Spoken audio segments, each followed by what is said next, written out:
Problema de tutoría número 5, alumnos Añese Burani y Francisco Soriano.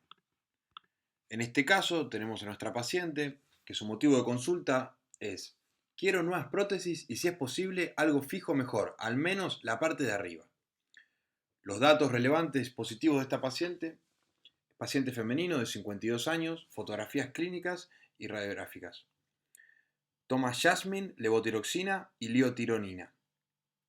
Paciente tuvo escarlatina, varicela y refiere haber tenido fiebre reumática de chica. No recuerda la edad, pero sí recuerda que la madre le comentó que estuvo en tratamiento durante 3 años. Refiere también haberse realizado exodoncia sin complicaciones. La mayoría de las piezas fue perdiendo por movilidad. Cabe destacar que la fiebre reumática es una enfermedad inflamatoria que se desarrolla posterior a una infección amigdalina, causada por el estreptococo beta hemolítico del grupo A. El tejido que va a sufrir más daño por estos procesos inflamatorios es el cardíaco, ya que pueden verse involucrados las 3 capas que lo conforman, ocasionando un proceso inflamatorio generalizado llamado pancarditis. Las estructuras valvulares son más susceptibles a sufrir el mayor daño. Este proceso inflamatorio produce diferentes lesiones del tipo verrugoso, que son las causantes de las secuelas más graves y permanentes del corazón. Los pacientes con dichos antecedentes deben estar libres de cualquier proceso infeccioso para evitar que se presenten nuevos cuadros de carditis. Es aquí donde el odontólogo tiene un papel fundamental, pues él será responsable de eliminar dichos focos infecciosos del área bucal, que pueden ser desde caries hasta procesos infecciosos de origen odontogénico.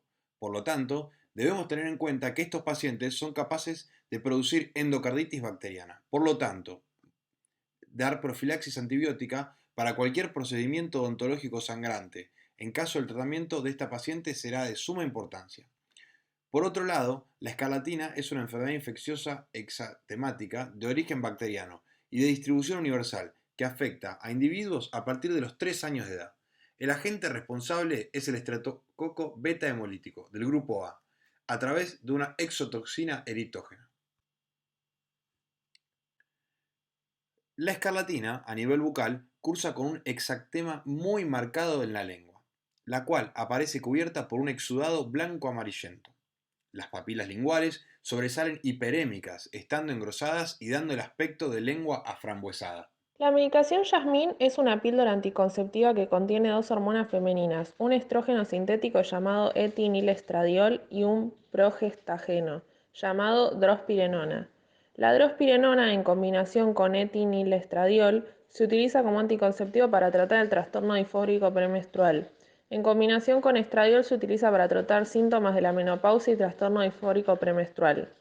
La liotironina es el isómero L de la triiodotironina T3, un tipo de hormona tiroidea usada para tratar el hipotiroidismo y el coma mixedematoso. Es la forma más potente de hormona tiroidea. Como tal, actúa sobre el cuerpo para aumentar tasa metabólica basal, afecta la síntesis proteica y aumenta la sensibilidad del cuerpo a las catecolaminas como la adrenalina por permisividad. Por otra parte, la levotiroxina es una forma sintética de la tiroxina, hormona tiroidea, usada como un reemplazo hormonal en pacientes con problemas de tiroides. La hormona natural se presenta químicamente bajo la forma KIRA-L, al igual que el agente farmacéutico. Para hacer una hipótesis relacionando estas medicaciones, dejamos en claros estos conceptos. La primera hipótesis decimos que la paciente presenta déficit de estrógenos debido a su premenopausia. La prescripción de la medicación anticonceptiva Jasmine fue indicada entonces para el tratamiento hormonal. Realizamos esta hipótesis pensando que la paciente presenta una premenopausia o menopausia ya que tiene 52 años, donde comienza a haber un déficit de estrógenos, por lo tanto le indican esta medicación Jasmine, no como tratamiento anticonceptivo, sino como el tratamiento hormonal de reposición de estrógenos. ¿Por qué? Para las mujeres, la disminución de los estrógenos en el momento de la menopausia o premenopausia es una causa importante de pérdida ósea, y nuestra paciente tiene una gran pérdida ósea a nivel de los maxilares. De aquí salen las siguientes preguntas al problema. ¿Tuvo la menopausia? ¿Tiene algún problema hormonal? Solicitamos hemograma completo con perfil hormonal. Por otro lado, el uso de estrógenos o anticonceptivos orales con estrógenos puede disminuir la levotiroxina libre y por ello aumentar los requerimientos de hormona tiroidea. Debido a esta información y afirmación, se nos ocurrió otras hipótesis. La paciente está medicada con levotiroxina y levotironina a causa de tomar anticonceptivos. De aquí salen las siguientes preguntas al problema. ¿Tiene hipotiroidismo? Si la respuesta es sí, ¿a qué edad fue diagnosticada? Ya que las hormonas tiroides son esenciales para el crecimiento y desarrollo durante la infancia, así como para el mantenimiento del hueso en la edad adulta. En el niño con hipotiroidismo se aprecia un retraso de crecimiento con disgnesia epifisiaria y retraso de la maduración ósea, y en adultos se prolongan las fases del recambio óseo con reducción de la actividad osteoblástica e incremento del grosor del hueso cortical. Describiremos el estado actual de nuestra paciente observando las fotos intraorales. Clínicamente se observa encía de consistencia firme y lisa, frenillo antero-superior en encía herida, reabsorción horizontal y vertical de rebordes sedéntulos, presencia de una lesión eritematosa de forma circular ubicada en maxilar superior en el límite entre paladar blando y paladar duro. Las rugas palatinas se observan difusas, el fondo de surco y la mucosa están en óptimas condiciones. Presenta 7 dientes en boca en maxilar inferior, de los cuales la pieza 34 presenta una corona o casquete metálico. Se observa placa bacteriana en interproximal y por vestibular de las piezas dentarias. La lengua invade el plano de oclusión. En cuanto a la oclusión, presentó desarmonía oclusal con edentulismo total superior y parcial inferior, alteración de la guía anteroinferior, alteración del plano oclusal y, por último, de la dimensión vertical. En esta radiografía panorámica parece haber una leve asimetría condilar, pero no se puede determinar ya que el cóndilo derecho está cortado en la radiografía. Por lo mismo, no se puede determinar la forma de un cóndilo con respecto al otro. La rama montante derecha es más ancha en sentido antero-posterior que la izquierda, la escotadora sigmoide del lado derecho es más amplia que del lado izquierdo, es más larga la rama montante izquierda, el ángulo mandibular derecho es más pronunciado que el izquierdo, presenta pérdida ósea en todo maxilar superior y en el sector póster inferior. Ambos senos maxilares se encuentran casi en contacto con reborde y están neumatizados. Podemos observar que hay ausencia de piezas dentarias en maxilar superior y póster inferior. En la pieza 34 podemos ver una zona radiopaca en el interior del conducto compatible con gutapercha y a nivel de la corona compatible con corona metálica. Tomografía computada, cortes coronales. Aquí podemos observar una tomografía computada de cortes coronales del maxilar superior. Comenzando la descripción desde arriba hacia abajo, podemos observar una zona hipodensa compatible con senos maxilares neumatizados. Luego, el área hiperdensa compatible con la membrana intersinusal, que parece ser pareja, ancha, y por último, podemos ver una zona hiperdensa compatible con un pequeño reborde óseo de muy pocos milímetros. De atrás hacia adelante podemos observar una zona hiperdensa compatible con tuberosidades del maxilar superior, las cuales se observan de mayor diámetro que el hueso que se encuentra en antero superior. Aquí vemos el mismo estudio con cortes paraxiales del maxilar superior lado derecho e izquierdo. Podemos observar zonas hipodensas en ambos senos maxilares, derechos e izquierdos, y zona hiperdensa compatible con membrana intersinusal. En la zona media podemos ver el área hiperdensa compatible con la espina nasal anterior. En esta tomografía computada, cortes sagitales del maxilar superior, podemos observar que el lado del seno maxilar derecho, de atrás hacia adelante, hay una zona hiperdensa compatible con el hueso del reborde alveolar. Más atrás, en la zona de las tuberosidades, el máximo del hueso es de aproximadamente unos 7 milímetros y hacia adelante, llegando a la zona de premolares, hay aproximadamente 2,5 milímetros. A nivel anterosuperior, podemos observar que en los cortes sagitales hay aproximadamente 2,5 a 4 milímetros y en el seno maxilar izquierdo podemos ver una zona hiperdensa compatible con el remanente óseo del reborde alveolar. Es de 2,5 a 5,5 milímetros aproximadamente. Es importante mencionar que como estudios complementarios solicitaríamos tomografía computada del maxilar inferior, ya que la idea sería realizar una prótesis fija sobre 2 implantes. En el caso que realicemos algo removible, solicitamos una periapical de la pieza 3.4. Para definir correctamente un biotipo periodontal debemos saber los tipos de huesos que existen. Como se ven en la imagen, el hueso tipo 1, que es más cortical, es más difícil para la colocación de implantes. En cambio, el hueso 3 o 4 trabeculado permite una mejor colocación. Hay una gran discusión en lo que es la exactitud para definir qué biotipo periodontal tiene cada paciente, pero hay mucho mayor porcentaje de biotipo periodontal grueso. Por otra parte, para definir qué tipo de hueso tiene nuestra paciente, decidimos tipo 4, ya que en zona de premolares y tuberosidades donde tiene mayor cantidad de hueso y es por lo que se ve en la imagen y según una clasificación que explicaremos más adelante, una cortical fina que rodea el hueso esponjoso poco denso. Por todo este análisis definimos que la paciente tiene un biotipo periodontal grueso tipo 3. Estos pacientes tienen un alto riesgo de recesión. No podemos ver si se transparenta o no la sonda periodontal, pero podemos decir que el 85% de los casos presentan biotipo periodontal grueso. Fuera de eso, en inferior, nuestra paciente presenta una arquitectura normal, dientes más cuadrados y papilas más pequeñas, ya que las áreas de contacto son más amplias. En esta imagen podemos ver la clasificación de Cowwood y Howell y la clasificación de Legholm y Sarm. La primera se divide en clase 1, clase 2, clase 3, clase 4, clase 5 y clase 6 y la segunda en tipo 1, 2, 3 y 4 como explicamos anteriormente. La clasificación de maxilar inferior y superior según Caldwell y Howell para nosotros es clase 5 y según Legholm y Sarm es tipo 4. Para ver clasificaciones ósea volveremos a Legholm y Sarm. En 1985 dijeron que los sitios edéntulos pueden ser clasificados de 5 clases, sobre la base del volumen de remanente óseo. En tanto que la calidad del hueso la clasifican en 4 clases. La calidad 1, constituida por hueso compacto homogéneo. La calidad 2, presenta una gruesa capa cortical rodeando al hueso trabecular denso. La calidad 3, tiene una fina capa de hueso cortical rodeando al hueso trabecular de resistencia favorable y nuestra paciente es un hueso tipo 4, ya que muestra una fina capa de hueso cortical rodeando un núcleo de hueso trabecular de baja densidad con volumen de médula ósea pequeño.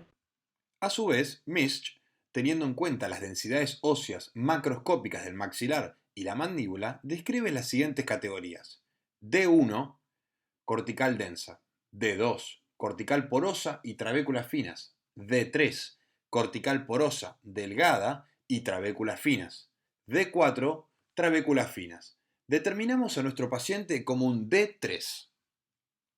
Con el avance de la tomografía computada y la aparición de software Dental Scan aplicado a la obtención de imágenes maxilofaciales, se introduce una herramienta para la determinación de la caracterización del tejido óseo en forma cualitativa por medio de unidades Hounsfield. Según las unidades Hounsfield, determinamos un D4. En el 2001, Norton y Gamble realizaron un análisis de la densidad ósea utilizando scanners de tomografía computada usando el software Simplant TM en 139 potenciales sitios o lechos implantológicos en 32 pacientes en total.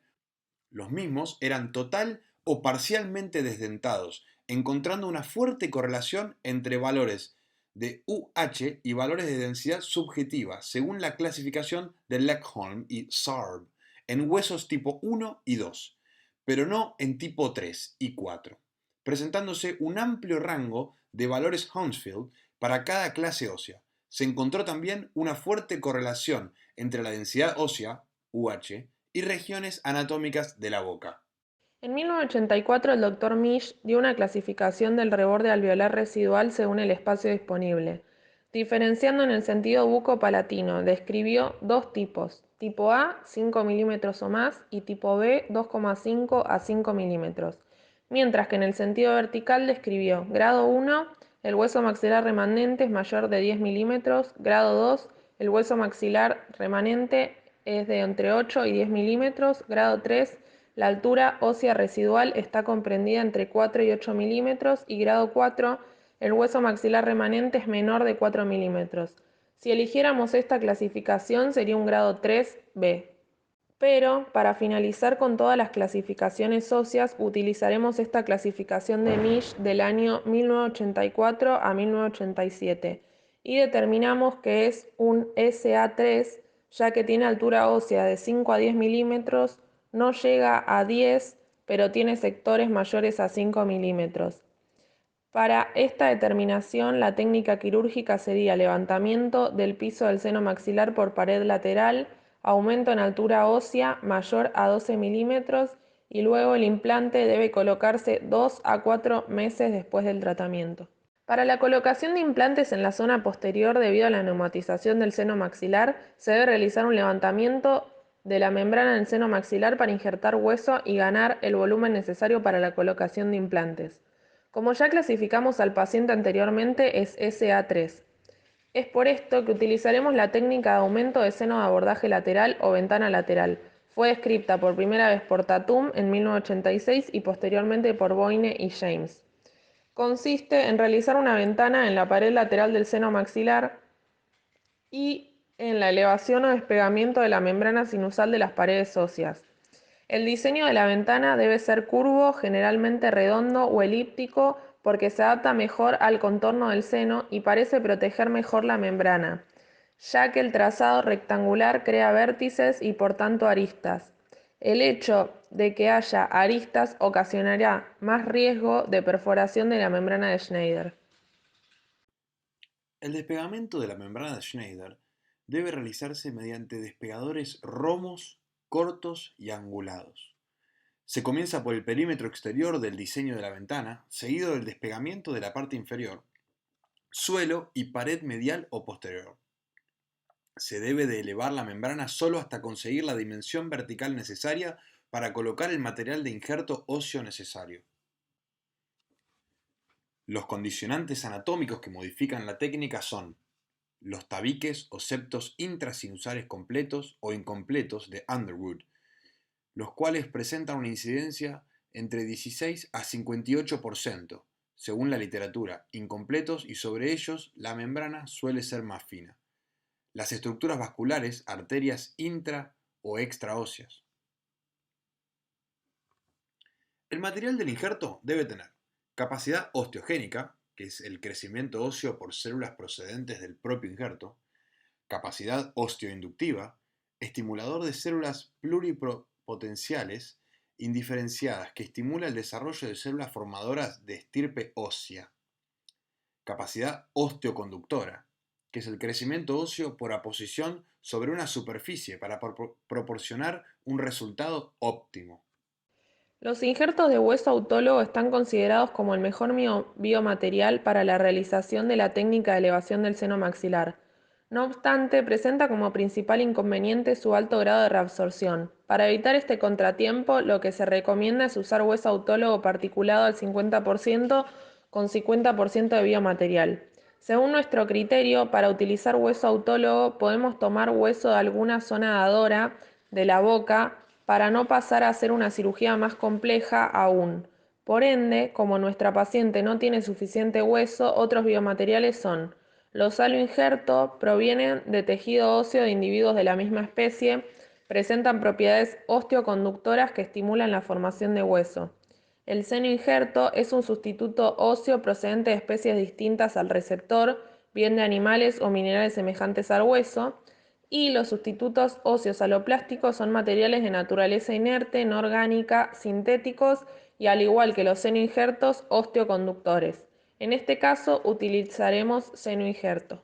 Este material de injerto se colocará en el seno maxilar debajo de la membrana de Schneider como material de injerto para ganar la altura suficiente para poder colocar posteriormente los implantes. La técnica de elevación de seno se puede realizar en una o dos fases. Esta última, que es la que vamos a utilizar, se realiza cuando el paciente presenta una base ósea residual menor de 4 milímetros. En una primera fase se realiza la elevación de seno y en una segunda fase, cuando el injerto óseo haya cicatrizado a los 4 o 6 meses de la intervención, dependiendo de cada caso, se colocan los implantes.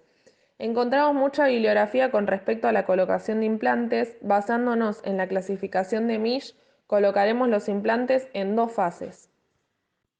Técnica All on 4. Esto es un sistema que permite la rehabilitación total fija con implantes del maxilar superior y o inferior en un paciente desdentado total. Este procedimiento permite proveer al paciente de dientes fijos de inmediato, con lo que evitamos periodos de transición con prótesis provisionales extraíbles. Se utilizan tan solo 4 implantes, de ahí nace su nombre, aunque llegado al caso que sea necesario, se pueden usar más. Uno de los puntos más atractivos de la técnica es que se puede aplicar en un alto porcentaje de casos, con estudios que demuestran que las tasas de éxito son superiores al 95%. Si nos referimos al maxilar inferior, antes que nada solicitamos una tomografía computada del maxilar, la cual no fue ofrecida, y hay dos tipos de técnicas para colocar implantes: injertos óseos inlay y onlay. Los injertos óseos inlay, la técnica interposicional o técnica de sándwich, se sustenta en la teoría de que si se posiciona hueso autólogo o biomaterial entre dos pedículos de hueso esponjoso, se logra una rápida incorporación del injerto con una mínima absorción.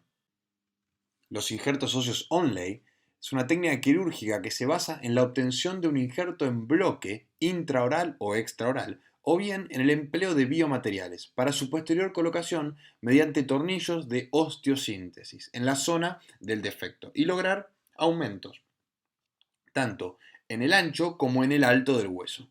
Estas técnicas las utilizaríamos para colocar prótesis fija sobre dos implantes. Misch describe las rehabilitaciones protésicas con implantes en 5 tipos. Nuestra paciente sería clasificada como FP3, que es prótesis fija que reemplaza corona, tejido y hueso perdido, y la prótesis utiliza dientes de dentadura y encía de acrílico. La selección del tipo de prótesis fija o removible utilizando implantes se realiza teniendo en cuenta varios factores: la pérdida de hueso maxilar en sentido anterior-posterior, clasificación del maxilar según su forma y la distancia del borde residual al plano oclusal, Crown-Hay Space. Una vez colocados los implantes, el clínico debe escoger el protocolo a utilizar en cuanto a carga se refiere. Misch describe varios protocolos. Nosotros utilizaremos carga oclusal retardada. Cuando se trabaja en el maxilar superior, especialmente en la zona posterior post levantamiento de seno maxilar, se utiliza un protocolo de carga oclusal retardada esperando entre 6 y 8 meses antes de la entrega de la rehabilitación final, ya que se trabaja en un hueso con densidad tipo 3 o 4 descrito en la literatura como principalmente esponjoso, de muy baja calidad para soportar implantes dentales. La prótesis híbrida consiste en una estructura metálica colocada recubierta por acrílico y que a su vez soporta dientes fijos artificiales. La técnica quirúrgica explicada anteriormente con la colocación de 2 implantes, en el caso que sea algo removible, indicaremos una prótesis parcial removible. Para ello clasificaremos a la paciente como clase 1 de Kennedy, ya que es desdentado bilateral posterior. Para poder rehabilitarla vamos a utilizar en nuestra prótesis una barra doble lingual y 2 soportes RPI por vestibular. Usamos una barra y no una placa lingual porque es más incómodo y molesta más a la dicción. Para poder tener un mejor soporte en nuestra paciente, también deberíamos primero realizar la corona de la pieza 34 con un apoyo en la misma. Y para finalizar, queda a disposición la bibliografía empleada para la realización de este trabajo. Muchas gracias.